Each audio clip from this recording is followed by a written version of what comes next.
사흘에 걸친 청와대 대통령 개헌안 발표가 마무리되면서 이제 개헌안의 공은 국회로 넘어왔습니다. 하지만 야당 반발이 거세서 합의가 쉽지만은 않아 보입니다. 두 분과 함께 자세한 내용 짚어보겠습니다. 김창룡 인제대 교수, 김광덕 전 한국일보 정치부장 모셨습니다. 어서 오십시오. 네, 어서 오십시오. 네, 말씀드린 대로 이제 내일 문재인 대통령의 개헌안이 발의가 예정이 돼 있습니다.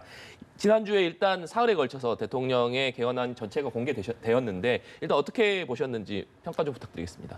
예, 저는 대통령이 되기 전에 작년 대선 때 이미 이 6.13 지방선거에서 이 개헌을 하겠다는 약속을 했기 때문에 이 약속을 지키기 위한 최선의 노력을 기울이고 있어서 바람직하다. 저는 이렇게 일단 봤습니다. 네, 어떻게 일단 개헌안 보셨습니까? 일단 개헌안의 내용을 보면 주목되는 내용들이 굉장히 많습니다만 이게 3일 동안 걸쳐서 했기 때문에 그래서 그걸 다 소개할 수는 없고 제가 보니까 한 10가지 정도 중요한 골자가 있고 그중에 가장 내용 중에 쟁점이 되는 건 제가 보기에 3가지입니다. 그게 뭐냐 하면 이 전문에 5.18이라든가 부마 항쟁이라든가 60 항쟁을 넣는 문제하고 그다음에 재앙적 대통령제 해소에서 특히 총리 선출 방식을 어떻게 하느냐. 이거를 이제 4년 연임제를 하면서도 총리 선출은 국회에서 하지 않는 방식을 안을 내놓지 않았습니까? 근데 야당은 지금 총리를 국회에서 선출이나 추천을 하는 안을 내놓고 있고요. 그다음에 또 좀 쟁점이 되는 게 토지 공개념이 많이 쟁점이 되는 것 같습니다. 내용상으로는 제가 보기에 크게 3가지고요. 그다음에 이거 왜 쟁점이 되는 게 뭐냐면 개헌 시기. 지금 대통령께서는 지난 대선 때 약속한 대로 6월 6.13 지방선거와 동시에 개헌 국민투표를 하자는 거 아닙니까? 그에다가 그다음 개헌 발의 주체를 개헌 발의를 헌법상으로는 대통령이 하거나 국회 재적위원 과반수가 하게 돼 있는데 이걸 어디냐 하는 게 5가지 크게 쟁점이 있는 것 같습니다. 그런데 제가 여기서 하고 싶은 얘기는 헌법상으로는 대통령도 발의할 수 있고 국회도 할 수 있겠습니다만은 기본적으로 통과가 되려면 국회에서 3분의 2가 재적위원 3분의 2가 찬성해야 통과가 되거든요. 그런 거는 뭐냐 하면 헌법을 개정한다는 거는 국회의원 3분의 2 정도가 찬성할 정도로 국민 대다수가 동의할 정도로 어떤 공감대가 형성된 부분들 이런 걸 하는 거기 때문에 기본적으로 대통령이 발의를 할 수 있지만 이 발의는 기본적으로 여야의 합의 발의를 일단 누가 했더라도 이 국회에서 이제 헌법이 통과되는 거는 여야가 합의된 안을 마련해 가지고 통과하는 게 바람직하다 이렇게 생각을 합니다. 예, 그래서 그 쟁점 여야 합의해서 하는 게 바람직한데 국회가 여야 합의안으로 그 개헌안을 만들지 않았거든요. 그리고 대통령이 어떻게 보면 자구책으로 개헌안을 만들어냈다는 것은 여야가 직무를 유기했다. 저는 그런 측면에서 왜 국회에서 주어진 입법의원들이 약속한 개헌을 만들어내지 않았느냐. 지금 보면 이미 야당은 개헌 저지선을 확보하고 있기 때문에 대통령이 발의안을 냈다 하더라도 이것은 야당이 반대하면 통과될 수가 없기 때문에 밀어붙인다 이런 표현 자체가 불가능하거든요. 그리고 또 대통령은 이런 발의안을 내면서 여야가 합의안을 내면 대통령안은 철회하겠다는 그런 어떻게 보면 융통성을 줬기 때문에 지금 공은 여야에게 넘어간 것이죠. 네, 말씀하신 대로 이 청와대에서도 그렇고 더불어민주당에서도 그렇고 국회에서 이 합의된 개헌안을 만들어낸다면 이 대통령의 개헌안은 철회하겠다 이런 입장을 밝힌 상황인데 이 결론적으로 지금 아직 논의에 첫 발도 떼지 못하고 있는 상황이거든요. 이제 대통령 개헌안이 내일 발의된다면 의결 기한까지 60일이라는 시한 제한이 있지 않습니까? 그 안에 국회가 극적으로 합의를 이끌어낼 가능성은 좀 어떻게 보고 계십니까? 저는 아까 쟁점을 몇 가지 정리해 주셨는데 그보다도 더 중요한 것은 야당은 지금 이걸 헌법 개정 쇼로 간주하고 있다는 것이죠. 말하자면 진정성 있는 개헌안을 마련했다고 보지 않기 때문에 야당의 의지가 얼마나 중요하냐. 그렇다면 이 안 자체를 가지고 논의해볼 여지는 굉장히 많고요. 거의 90% 인상이 서로 여야 간에 큰 이견이 없는 그런 안이기 때문에 지금 말씀 몇몇 가지만 사실 집중 논의를 하면 의지만 있다면 충분히 저는 타협안을 도천해낼 수 있고 지금 오늘 봤더니 벌써 여야 간에 의원 집단 총회를 열어보자라든가 또 다른 5개 그 국회에서 종합적으로 논의해보자는 논의가 지금 시작되고 있는 단계라서 조금 더 시간적 여유를 줘야 될 것 같습니다. 지금 야당에서는 본질적으로 지금 국회 추천 총리, 국회에서 추천하거나 총리를 선출해야 된다 이런 요구를 하고 있는 상황 아니겠습니까? 하지만 청와대나 더불어민주당에서는 부정적인 입장을 밝히고 있는 상황인데 네. 이 부분에서 좀 타협점이 이루어질 수 있을 것이다. 이런 관측들이 나오는데 이 부분은 어떻게 보고 계십니까? 네, 이 부분이 사실은 지금 현재 제가 보기에 현재 상태로 여당과 야당이 그리고 청와대까지 개헌할 생각은 조금씩 다 인등은 네. 사실입니다. 정도의 차이는 있습니다만은 그런데 단지 시기 때문에 차이인데 근데 이제 가장 여기서 쟁점이 나중에 타협을 하려면 가장 큰 쟁점이 뭐냐면 지금 이견을 보이고 있는 게 그 국회를 어떻게 국회에서 과연 총리를 선출하느냐 마느냐 하는 문제인데 지금 현재 대통령이 이번에 개헌안을 보면은 국회에서 추천하거나 선출하는 게 아니라 기본적으로 대통령이 임명하는 방식을 통해서 총리의 권한을 강화하겠다 이렇게 안을 내놓았거든요. 그런데 좀 야당은 국회에서 총리를 추천하거나 선출하자 이런 방식이기 때문에 이게 쉽사리 타협이 될 사항은 아닙니다. 왜냐하면 이거는 저는 어느 게 정답이 있다고 보지는 않습니다. 지금 야당이 주장하는 거는 말은 분권형입니다만은 엄밀하게 말하면 정치학적으로 말하면 세 가지 권력 구조 방식 중에 이원 집정부제 또는 내각제를 하자는 거거든요. 국회에서 총리를 선출하는 순간 실권은 사실 총리가 실질적인 권한을 가진 일종의 경제 내치에 있어서 그걸 갖게 되는 이런 게 되기 때문에 현재 청와대나 여당은 이걸 반대하고 있습니다. 그래서 저는 이 대통령의 5년 단임 이런 거는 뭔가 이게 사례가 세계적으로 많지 않은 거기 때문에 또 선거 기간에 자꾸 이게 국회의원 선거와 함께 자꾸 이게 이격 현상이 나타나니까 이거를 조정할 필요는 있습니다만은 과연 국회에서 총리를 선출하는 게 옳으냐 그러냐는 거는 과연 대통령제 지금 여당이나 대통령 안을 보면은 대통령제를 하자는 거고 야당 안은 사실상 이원 집정부제나 내각제를 하자는 거기 때문에 이거에 대해서는 어느 게 옳다 그러다고 딱 정치학적으로 답을 내리기는 어렵습니다. 그런데 이거는 여야가 논쟁을 하면서 이렇게 또 국민의 마음이 어느 쪽으로 쏠리냐 하는데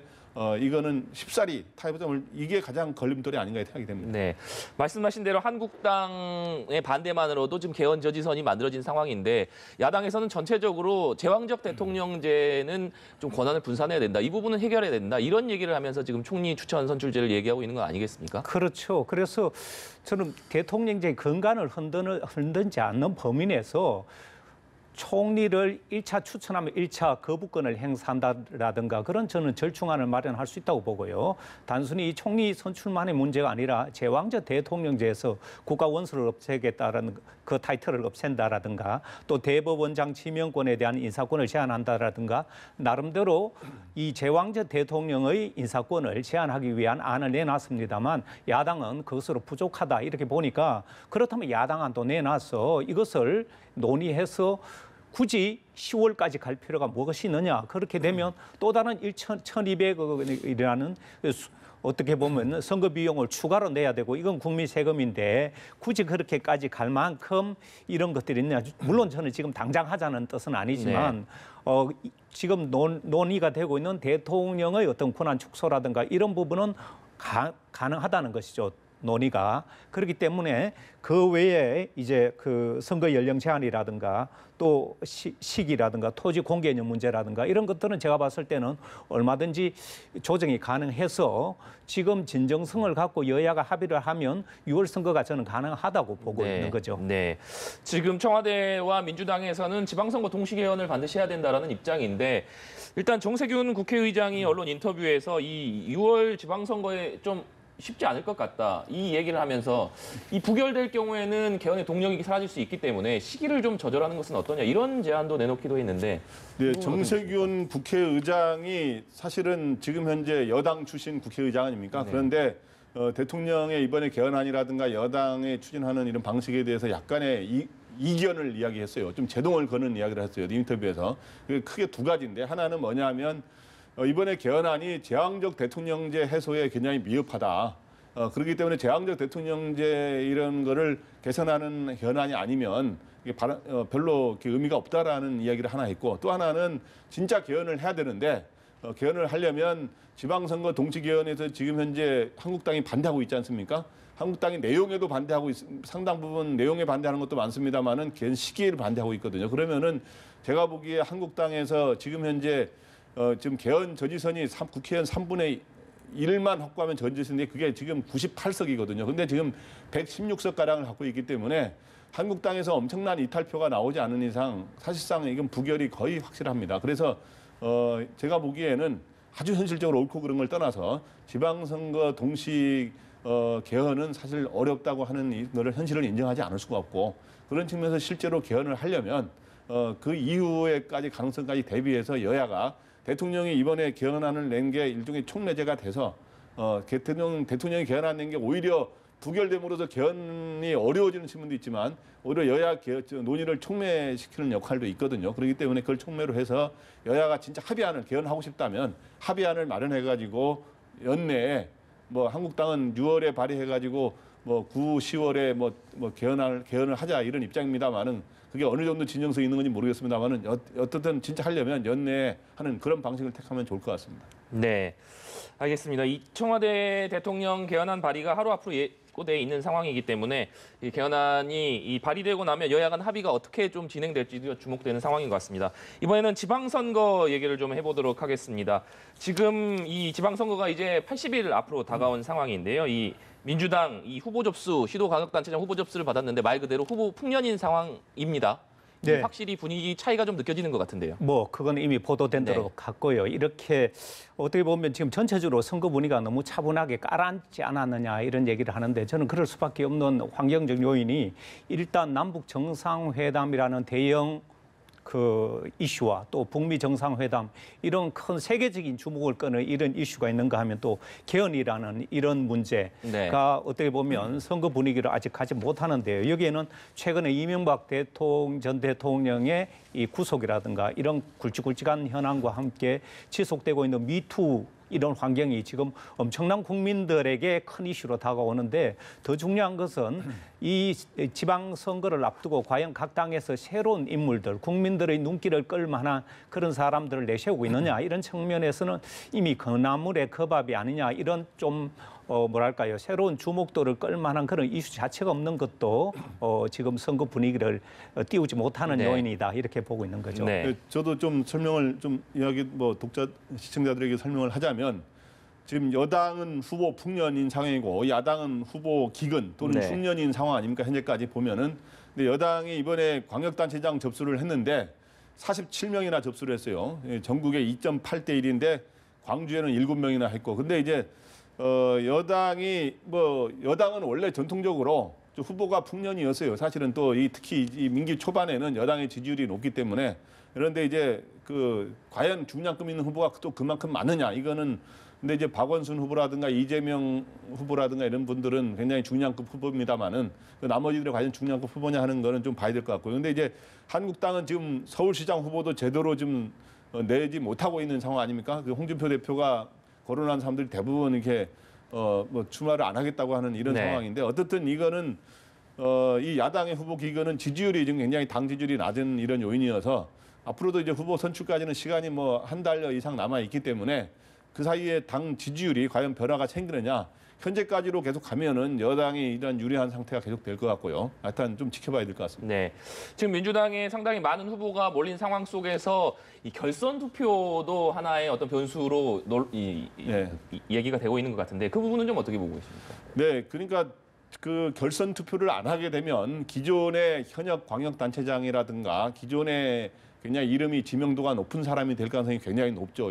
일차적으로는 다른 사람들이 지지율이 굉장히 인지도가 낮으면서 지지율이 낮게 나오기 때문에. 그런데 이제 현재 이 민주당인 경우는 당헌상으로는 지금 당헌 당규상으로는 결선 투표를 도입할 수 있도록 만들어 놨어요. 그래서 최고위원회에서 결정하면 어느 특정 광역단체에서는 할 수 있도록 만들어 놨는데 그럼 실제로 서울과 경기도 같은 데 적용하느냐인데 지금 경기도 같은 경우는 새 후보 다 결선 투표를 할 수 있다고 이야기가 나와서 처음에는 이재명 후보가 아닌 전해철 양기대 후보가 하자 그랬는데 이제 이재명 후보까지도 하자 그래서 3명 다 찬성했기 때문에 경기지사 같은 경우는 좀 결선 투표 가능성이 높아지고 있고 새 후보가 다 하자니까요. 그러다 보면 서울시장이 관심인데 서울시장에서는 지금 박원순 후보는 결선 투표에 좀 소극적이고 박영선 우상호 후보는 좀 적극적이거든요. 그러다 보면 경기도가 결선 투표를 하게 되면 서울시장도 결선 투표를 하게 될 가능성이 높다. 그러다 보면 과연 1등이라 그래서 1등이 2, 3등이 연대하게 될 가능성이 높아지는 거 아닙니까? 그러다 보면 진짜 누가 될지는 좀 지켜봐야 되는 상황이다 이렇게 보입니다. 저는 이 결선 투표 제가 두 가지 의미가 네. 있다고 생각하는데요. 말하자면 이만큼 후보자들이 몰리고 또 이 후보자가 몰린다는 건 반정이기도 하지만 1등이 독주해서 당선되는 것이라기보다는 더 많은 과반수의 표를 얻기 위해서 정말 끝까지 노력해야 되는, 어떻게 보면 국민 주권자의 입장에서는 진지한 노력을 끝까지 해서 정말 과반수에서 획득할 수 있도록 하는 그런 동인도 된다고 보기 때문에 결선 투표제는 저는 바람직한 측면이 있다고 봅니다. 네. 반면에 한국당 같은 경우는 지난주에 상당한 그 악재들이 좀 돌출되는 모습이었습니다. 일단 홍준표 대표가 이 광역단체장의 몇몇 곳을 전략 공천하기로 하면서 이 탈락자들의 불만이 많이 쏟아져 나온 상황인데 그 부분은 좀 어떻게 보셨습니까? 저는 이 탈락자들의 불만은 어느 당에나 있을 수 있지만 이 자유한국당 같은 경우는 이 중진과 대표 간의 불협화음이 언론에 노출되면서 홍준표 대표의 리더십에 지금 문제를 제기하는 그런 상황이 됐거든요.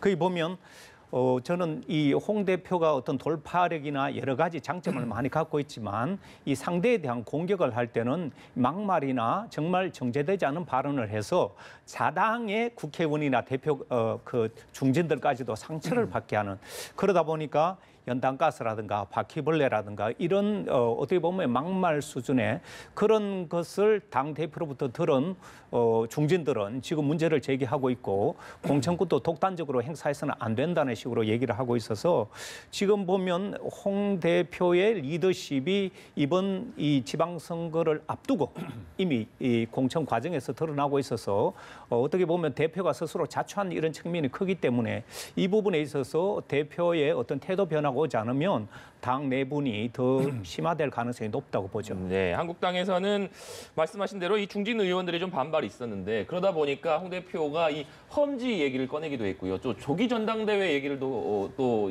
나오기도 했는데 이 부분은 좀 어떻게 보고 있습니까? 네, 일단 그러니까 한국당의 지난주에 이제 중진과 홍 대표 사이에 갈등이 굉장히 증폭이 됐는데 이 한국당은 2016년 총선 때 패배한 가장 큰 요인 중에 하나가 극심한 소위 진박을 내세우다 보니까 친박과 비박 사이에 극심한 개파 갈등, 막판에는 옥새 갖고 나르샤 뭐 이런 파동까지 벌어진 거 아닙니까?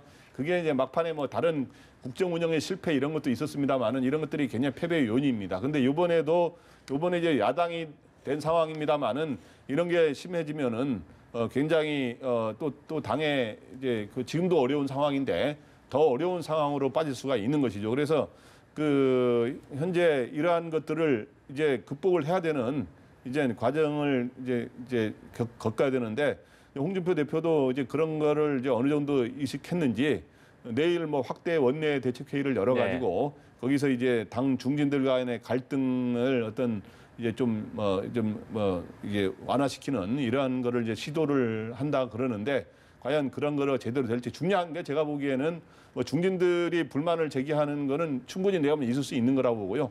홍준표 대표가 어떻든 지금 갇힌 리더십이라고 하는 비판을 받고 있기 때문에 홍준표 대표가 얼마나 열린 자세로 진짜 마음을 열고 얼마나 많은 사람들을 끌어들이느냐 이게 굉장히 대표의 자세가 중요한 것 같습니다. 네. 또 이 한국당 같은 경우는 이 김기현 울산시장에 대한 이 경찰 수사 이후에 한국당에서 이 경찰에 대한 굉장히 원색적인 비판을 쏟아내지 않았습니까? 이 부분에 이 지금 한국당과 경찰 그리고 정치권의 이 갈등은 어떻게 좀 보고 계십니까? 장제원 대변인이 아주 격한 발언을 정말 여기서 소개하기도 정말 쑥스러울 정도로 그런 발언을 했는데 저는 놀라운 것은 대변인이 이런 어떻게 보면 극한 발언을 내뱉었다면 저는 당 대표라면 그런 단어를 순화시키고 경찰에 대한 적어도 사과 수준의 발언을 했어야 됨에도 불구하고 오히려 지원 사격을 나서서 그런 어떤 몽둥이 발언이라든가 이런 것들을 내뱉었다는 것은 좀 매우 부적절했고 특히 저는 울산경찰청이 심각한 잘못을 했다 손치더라도 그런 식으로 발언을 공당 대표가 해서는 안 된다고 보는데 그런 식으로 발언을 하게 되면 경찰의 사기를 떨어뜨릴 뿐만 아니라 전국의 경찰 가족들을 모욕하는 그런 발언이거든요. 그래서 선거를 앞두고 또 그런 발언을 한다는 것은 정말 이 수석 대변인의 발언을 오히려 당대표가 더 거드는 이런 결과가 빚었기 때문에 저는 이 국가의 경찰이란 공조직에 대한 권위라든가 이런 품격을 인정해주지 않는 제1야당의 그런 모습은 당으로 위해서도 좋지 않고 유권자들에 대해서도 존중하지 않는다는 점에 있어서 저는 즉각 사과를 하고 특히 경찰 가족들에게 그런 모욕감을 준 데 대한 사과가 절실하다 이렇게 보는 거죠. 저도 한마디만 드리겠죠. 어쨌든 제가 결론을 내리자면 장제원 수석 대변인이 지금 뭐 소개를 차마 못한다 그랬는데 사냥개라 그러고 이제 광견병 뭐 미친 게 이런 발언들을 했는데 이거는 진짜 사실 막말이라 그럴 수 있고 극단적인 원색적인 비난 편이기 때문에 분명히 잘못된 거고요. 네. 이런 그런 식으로 우리나라 이게 뭐 일부 정치 경찰을 겨냥해서 그랬다고 해명은 하고 있습니다만은 전체 경찰을 겨냥하는 거로 비칠 수가 있거든요. 이게 분명히 잘못된 발언이고요. 또 하나 이게 지적하지 않을 수는 없는 거는 검찰과 경찰이 특히 이제 경찰에 대해서 이제 문제를 많이 제기하고 있는데 한국당이 선거를 앞두고의 가장 중요한 거는 공정하고 균형적인 이러한 비리 수사 그리고 그런 수사라 해야 되거든요. 네. 근데 이제 선거를 앞두고 이런 것들이 굉장한 영향을 준다고 하는 점을 굉장히 알아야 되는데 이제 황운하 이 울산경찰청장은 우리 이제 뭐 언론계도 많이 알려드렸지만 굉장히 의욕이 넘치는 이 경찰청장으로 알려져 있어요. 근데 이분이 어떻든 오해를 빚을 만하게 민주당의 예비 후보 송모 예비 후보를 2차례 이상 만난 거로 이렇게 확인이 그 이후에 시간이 좀 됐다고 경과가 됐다고 어저께 해명했습니다마는 이런 오해를 빚을 만한 행동을 하지 않고 이렇게 공정하고 균형한 수사를 또 경찰도 해야 된다는 거를 괜히 빌미거리를 만들지 않도록 노력해야 된다고 생각합니다. 네. 잠깐 여기서 이제 전에 황운하 경찰총장 특정인을 이름을 거명하면서 공격을 했기 때문에 그분이 어떤 오해를 살 만한 일을 했는지는 아직 밝혀진 게 없거든요.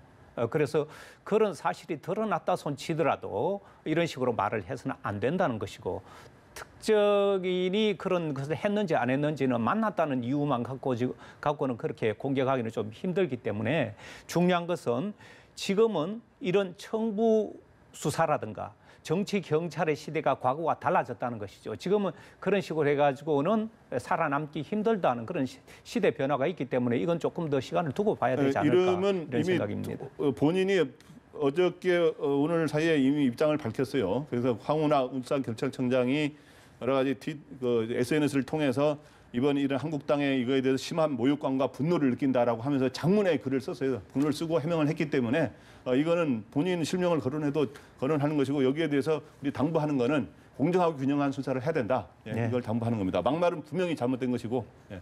네, 마지막으로 바른미래당 상황도 좀 짚어보겠습니다. 이 바른미래당 출범 이후에 당대표직에서 물러났던 안철수 전 대표 인재 영입위원장을 맡으면서 복귀하지 않았습니까? 이 지난주부터 오늘에 이르기까지 3차에 걸쳐서 인재 영입을 했는데 1차 인재 영입은 내부 고발자 송도개발 특혜 의혹을 고발했던 정대유 전 인천시 단장을 고발했고 또 오늘은 시구 의원에 도전하는 뭐 전 기업 임직원이라든가 또 변호사 등을 발표를 했거든요. 일단 이 안철수 위원장이 지속하고 있는 인재 영입은 좀 어떻게 평가하십니까? 저는 뭐 인재 영입 위원장이 인재를 영입 위해서 얼마나 노력을 많이 했겠습니까? 저는 특정인을 어떤 식으로 영입했는지 그건 저는 솔직히 궁금하지 않습니다만 인재를 영입할 때는 이제 원칙이 투명해야 되고 유권자들에게 이런 기준 하에서 인재를 영입했습니다라는 그런 좀 뭐랄까요 기준이라든가 이런 투명한 원칙 같은 걸 제시해 주면 유권자들도 판단하기 좋을 것 같은데 그런 부분이 좀 아쉽다 이런 생각을 합니다. 네. 저도 그럼 간단히 이야기할까요? 네네. 일단 1차에는 송조 국제도시 특혜 의혹 제기한 정대유 전 인천시 시정연구단장을 영입했고 2차에는 한국당 출신 전현직 지방은 7명이고 이번에 또 새로 한 사람은 대기업 임원 출신과 그다음에 미투와 관련된 변호사를 하는 이런 사람들을 했는데 대부분 이름이 많이 알려지지 않은 소위 지명도는 좀 떨어지는 사람들이에요. 그래서 이거를 갖고 이제 정치권에서는 과연 인재 영입이냐 이삭죽비냐 이렇게 나오고 있어요. 두 갈래 시각이 있는 건 사실입니다. 근데 제가 보기에는 분명히 지명도는 떨어지는 건 사실이고 이런 선거 앞두고는 떨어지는데 근데 이제 스토리가 좀 있는 사람들을 했다라고 하는 뭔가 이런 식으로 의미를 부여할 수 있는 이런 게 있기 때문에 앞으로 좀 더 추가로 그러나 이제 가끔 이름 있는 사람들도 해야 되겠죠. 그래서 좀 봐야 될 것 같습니다. 네. 마지막으로 이 바른미래당이 이번 주부터 시도당 개편대회에 들어가는데 기존의 박주선, 유승민 공동대표 외에 안철수 인재영입위원장까지 같이 전국을 돌면서 지지율을 끌어올린다는 계획을 지금 보이고 있습니다. 이른바 박주선, 유승민, 안철수 3두 마차를 띄우겠다 이런 구상인데 실질적으로 이 세 명의 어떤 지도부가 전국을 다니는 것, 이 지지율에 어떤 영향을 줄 수 있을지 어떻게 좀 전망을 하십니까? 저는 잘 모르겠습니다. 네. 두고 봐야 되겠지만 지금 그 세 분은 최선을 다해 뛰겠죠. 하지만 지금 개헌 분위기라든가 또 남북 정상회담이라든가 여러 가지 지금 외적 요소들이 이분들의 노력에 그에 상응하는 효과가 나올 것인지는 조금 더 시간이 흘러봐야 될 것 같습니다. 네, 알겠습니다. 오늘 두 분 말씀은 여기까지 듣도록 하겠습니다. 지금까지 김창룡 인제대 교수, 김광덕 전 한국일보 정치부장과 함께 얘기 나눠봤습니다. 오늘 말씀 감사합니다.